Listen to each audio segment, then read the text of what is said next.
আজকের রেসিপি হলো বাটা মাছ দিয়ে সর্ষে পোস্ত। আপনারাও খুব সহজেই বাড়িতে এইরকম করে বানিয়ে ফেলুন। বাটা মাছ দিয়ে সর্ষে পোস্ত খুবই অল্প সময়ের মধ্যে হয়ে যায়, খেতেও অসাধারণ লাগে। আর কেমন লাগলো কমেন্টে জানান। ভালো লাগলে লাইক কমেন্ট শেয়ার করুন, চ্যানেলটিকে সাবস্ক্রাইব করে নিন, পাশে থাকা বেল আইকনটি অন করে নিন আমার চ্যানেল নতুন নতুন রান্নার ভিডিও পেতে। এখানে আমি বাটা মাছ নিয়ে নিয়েছি। বাটা মাছগুলোকে ভালো করে ধুয়ে পরিষ্কার করে নিয়েছি।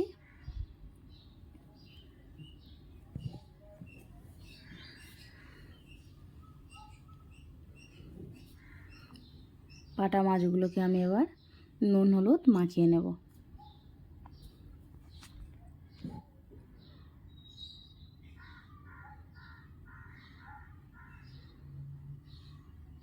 সুন্দর একটা রেসিপি, আপনারা পুরো ভিডিওটা দেখুন, খুবই ভালো লাগবে।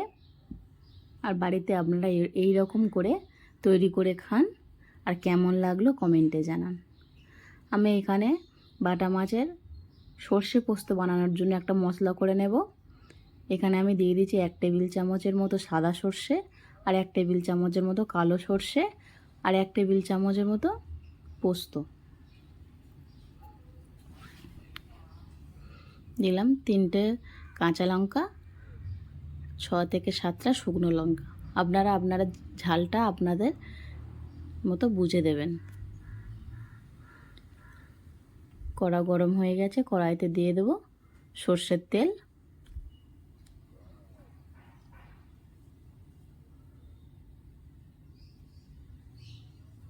তেল গরম হয়ে গেছে, সাবধানে আমি মাছগুলো দিয়ে দেব। মাছগুলোকে দিয়ে দুটো পিঠ আমি সুন্দর করে লাল করে ভেজে নেব।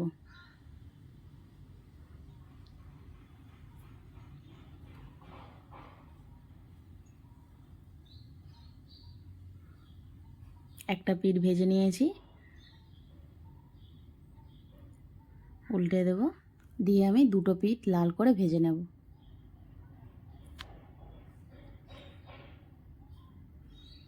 দুটো পিঠই আমি লাল করে ভেজে নিয়েছি। এবার আমি এটাকে তুলে নেব। মাছগুলো ভাজা হয়ে গেছে, আমি একটা পাত্রে তুলে নেব। ওই তেলের মধ্যে আমি ফোড়নে দেব 5 ফোড়ন,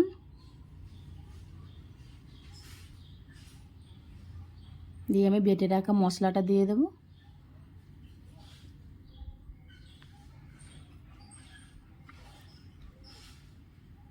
মশলাটা যাতে ভালো করে একটু কষানো হয়, তার জন্য আমি মশলা দেওয়া জল একটু অ্যাড করলাম। এবার মশলাটাকে আমি ভালো করে ফুটতে দেব।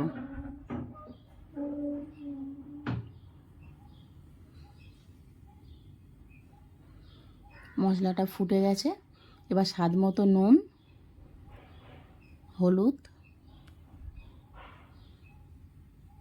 আর লাল লঙ্কা দিয়ে দেবো। দিয়ে মশলাটা আরও কিছুক্ষণের জন্য আমি রান্না করে নেব।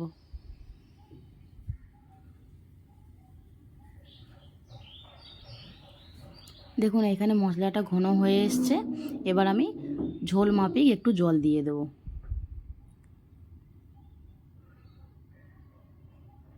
দিয়ে ভেজে রাখা মাছগুলো সব দিয়ে দেব। ভেজে রাখা মাছ দিয়েও আমি 2 থেকে 3 মিনিটের মতো একটু ফুটিয়ে নেব, যতক্ষণ না ঝোলটা একটু গাঢ় হয়ে আসছে।